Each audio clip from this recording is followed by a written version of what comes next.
pada suami.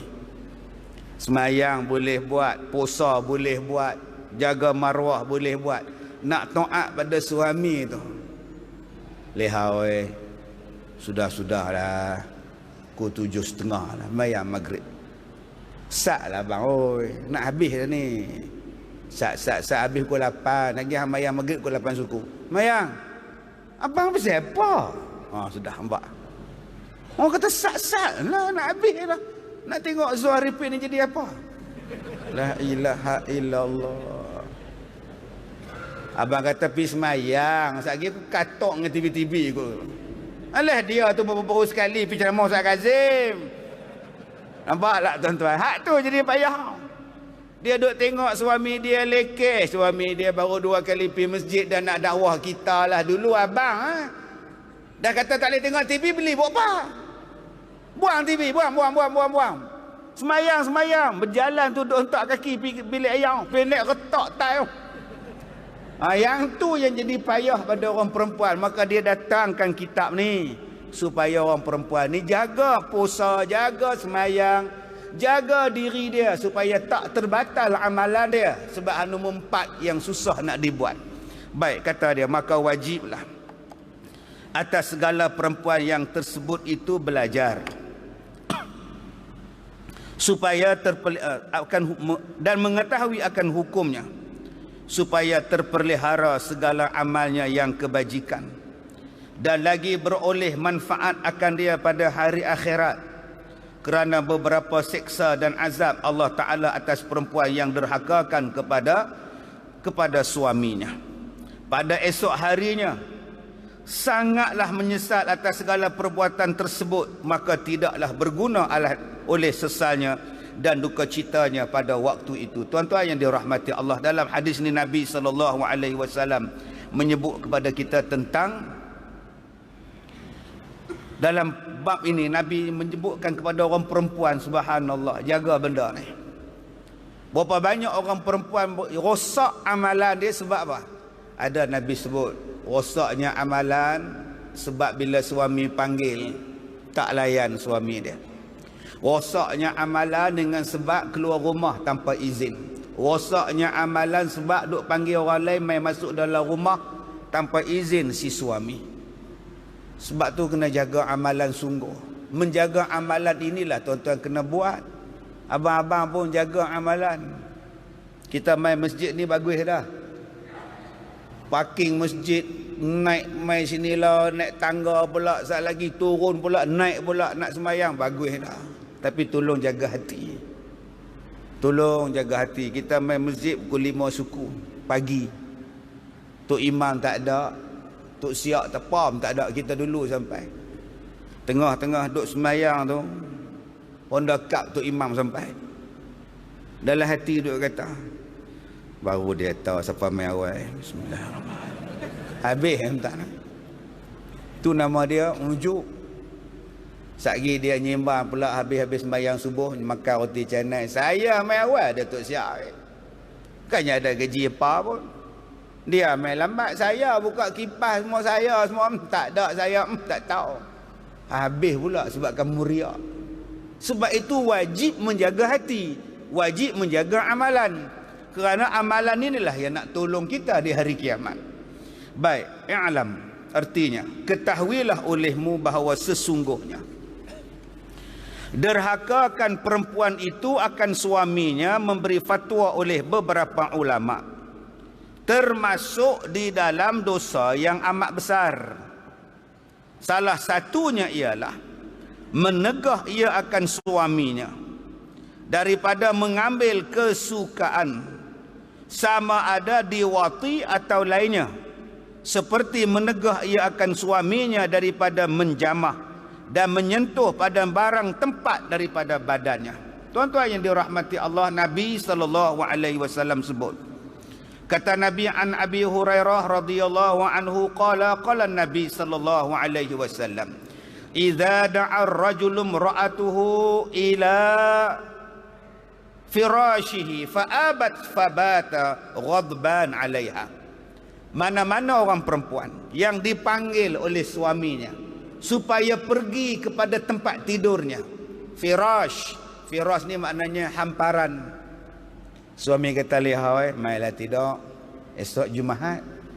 Tak kalau Jumaat pasal apa? Dia tanya balik kat lelaki nak. Dah sajalah, esok Jumaat nak abang tu lah. Tak selama ni abang tidur seorang tak boleh. Tak nampak ni saya dah baca Yasin ni. Kira Jumaat dia ya. Apa jadi pada orang perempuan ni? Hak suami ni tidur tuan-tuan, tak tahdai tangan ni nganga sampai ke subuh. Maka dilaknat kepada isteri dia oleh malaikat sampai subuh dia. Itu tak mau datang. Sebab itu akak-akak kalau suami panggil, jom tidur, pi. Kalau boleh tanya, abang malam ni Jumaat kan? Pasal apa? Saja nak peringat. Saya duk buat rakaman tazkirah malam Jumaat tu. Pengacara tu duk tanya dekat penonton, malam Jumaat buat apa? Dengar tazkirah. Tiap-tiap baik tak jawab. Tidur. Tuan-tuan, dah faham. Ni mana dia, Tok Imam mana? Depa tanya saya, masjid mana boleh buat rakaman? Boleh ke buat masjid ni? Boleh no? Ada dua duk tanya saya ni. Satu tazkirah malam Jumaat, satu lagi Al-Kuliah TV3. Hak tak ada forum perdana, jangan tanya, forum tak ada lah. Ada saya yang tak ada, tuan. Mana faham tak faham tu dah. Jadi kalau tuan-tuan nak kita buat rakaman di sinilah. Al-Kuliah TV3 tu, dan satu lagi tazkirah malam Jumaat. Malam Jumaat buat apa? Dengar tazkirah. Ingat dia elok, jangan jawab tidur. Jangan jawab betul tak? Malu ke orang kan. Baik, Nabi sebut dalam hadis yang saya bacakan tadi, bila suami panggil dia, jom tidur, isteri enggan, marahlah suami dia, murkalah suami dia, tak seronoklah suami dia, malaikat benci pada isteri dia sampai subuh pagi besok. Baik, dalam kitab ni dia sebut yang pertama, derhaka tu sebab apa? Nombor satu, sebab dia tegah suami dia mengambil kesukaan, sama ada di wati. Wati itu maknanya bersetubuh. Sebab ada orang perempuan kata, ustaz, nama saya Salawati. Habis tu pasal apa? Itulah nak tukar nama lain lah. Pasal apa? Ada wati. Kak punya Salawati ti. Yang bersetubuh tu kak Salawati. Sudah. Kak nama apa? Salawati. Senyum tak? Senyum. Senyum tak apa. Salawati. Senyum tak apa. Yang tak maunya Salawati. Dia huruf ta tebal. Okey, abang-abang kalau nak ajak isteri, leha, jom, wati. Pelik nak bunyi ustaz Tak nak beza, satu ta, satu ta. Ta tu ta untuk orang perempuan, ta taknis orang perempuan punya, muslimat. Ta tu ta dua titik tu. Yang ni ta ni wati, bersetubuh. Ataupun dia kata lain-lainnya. Suami nak pegang tangan isteri, duk tengok TV, suami pegang tangan isteri, isteri tarik, bunyi macam pengalaman je ustaz. Dah tengok drama.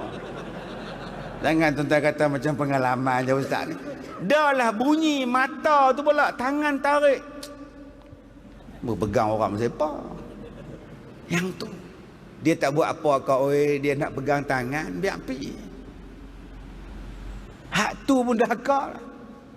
Apa tak lagi dia nak pegang rambut. Lawa rambut mama. Uban dah. No. Yang abang tu memuji-puji lah, dia sebut uban tu buat siapa? Orang perempuan jangan duk sebut uban. Lah tua dah mama beruban dah. Pantang dia. Pantang dia apa? Lo gemuk mama lah ni, lo lagi pantang. Tumbuk lagi kata dia, nampak tu, tumbuk lagi. Abang walaupun isteri abang ni gemuk, tetap cakap slim.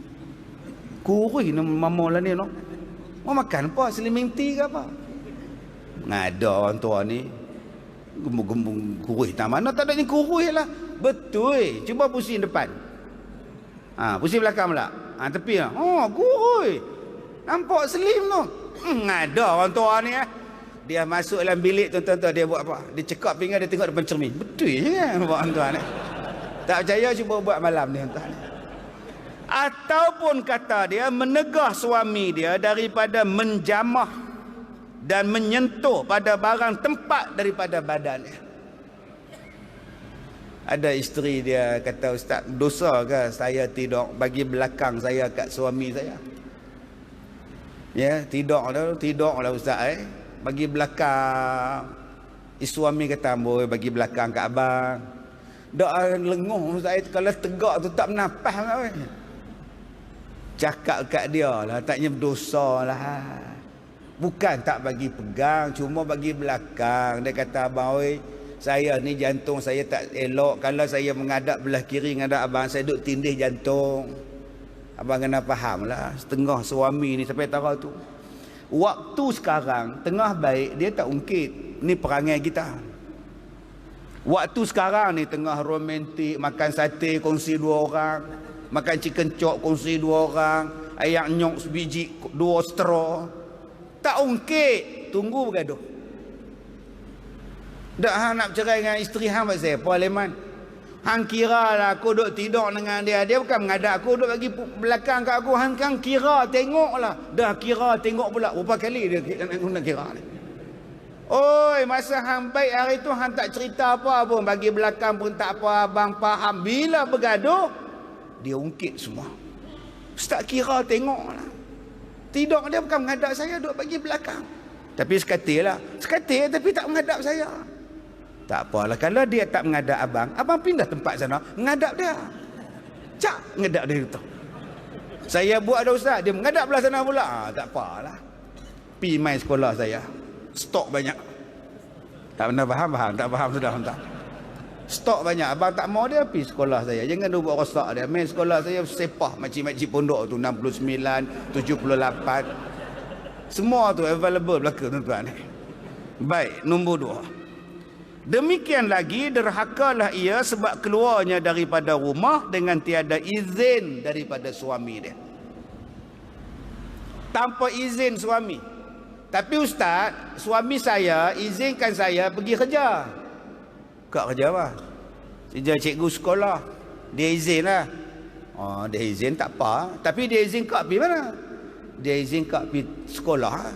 Ataupun apa yang berkaitan dengan sekolah. Pergi ke PPD, pergi ke JPN, Korosos ke, seminar ke, mesyuarat ke. Nak kena minta izin lagi dah Ustaz? Itu yang berkaitan dengan kerja kak, tak apalah. Tapi macam kak balik kerja kata kedua dia pun ajak pergi Tesco lah yang tu kena minta izin. Dah kalau balik sekali lagi baru minta boleh tak Ustaz? Kok dan balik. Buatnya tak dan. Bergaduh kena langgak dekat Tesco, masuk hospital. Mat, isteri hang dekat wad. Pasal apa? Langgar dekat Tesco. Siapa langgar? Tak tahu, langgar lari. Dia pergi Tesco buat apa? Nampak? Masa lari pergi ke hospital tu dia tak ingat lagi apa dah. Dah duduk hospital, duduk menung kat luar bilik kecemasan tu. Mak mai, pak mai, adik ipar mai, kawan mai. Soalan pertama dia pergi Tesco buat apa? Tak tahu, dia tak hafal, tak tahu. Tu kata ingat dia pergi sekolah, tapi Tesco tak tahu dia buat apa, tak tahu. Mai pula kawan pula, dia pergi dengan siapa? Tak tahu, kata cikgu jantan mana tahu. Sudah tuan-tuan. Masa itulah jadi tak elok. Sebab tu akak bila nak pergi mana-mana yang luar daripada keizinan suami, telefon lah. Bang, pergi Tesco tak? Beli barang sikit. Okey lah? Okey, sudah. Dia sebab ada yang cakap, tak apa Ustaz, suami saya tak pergi, tak apa. Janji beli dekat dia popcorn, dia tak apa Ustaz. Tu rasuah nama dia. Kena bagi tahu, sebab kita tak tahu apa akan jadi. Sebab kita tak tahu. Sekarang ni tuan-tuan, informer banyak. Kamera hari ni senang. Dulu sungguh sekali tekan, petik, tekan lagi petik. Nak tunggu cuci 4 hari baru siap. Sekarang tuan-tuan, hari ni snap, hari ni boleh hantar, hari ni boleh tahu apa jawapannya. Hari ni boleh tahu. Sebab tu kena jaga sungguh. Abang-abang pun kalau keluar mana pun abang bagi tahu. Saya habaq tuan-tuan, takut. Jadi macam-macam. Isteri hari itu tunjuk saya dengan pramugari. Ni abang di mana ni? Atas habis terbang lah mama. Oi. Takkan kat kapal laut unggul. Tak apa. Dia pun ambil gambar. Buat peace je lah. Tak boleh tangan duduk diam. Tak apa, lepas ni tangan duduk diam. Oh, marah tuan-tuan. Dia marah lah dengan isteri dia pun tak buat peace. Tiba-tiba dengan pramugari buat peace. Yang dia marah tu bukan saya. Hak pramugari tu. Buat lembek tengkok. Orang perempuan kalau ambil gambar, lembek tengkok tu saya lemah. Baru ni 4 orang ambil gambar saya dekat Semanggui. Ustaz ambil gambar. Boleh ha? Semua buat peace macam tu. Habis gambar saya tanya, Kak tahu tak apa makna ni?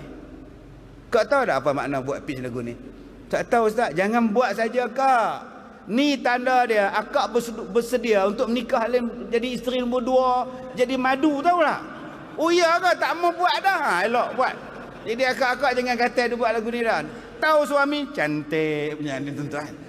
Jadi keluar daripada rumah tanpa izin daripada suaminya.